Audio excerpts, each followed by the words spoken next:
Hey everyone, this is Jose, and I want to talk to you future home buyers for a moment.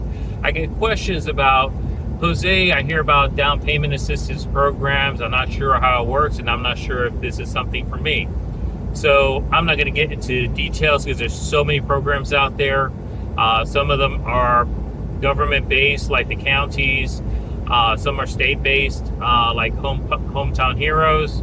Others are individual by the banks or by the lenders. Here's it in a nutshell. Some of them are income-based. Some of them aren't. Some of them you have to pay back. Some of them are grants and you never have to pay back the money.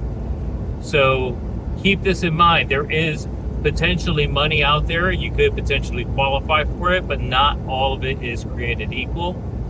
If you have questions, put a comment below. Give me a call. I can put you in touch with the right lenders so they can walk you through the process and get you ready to buy a home.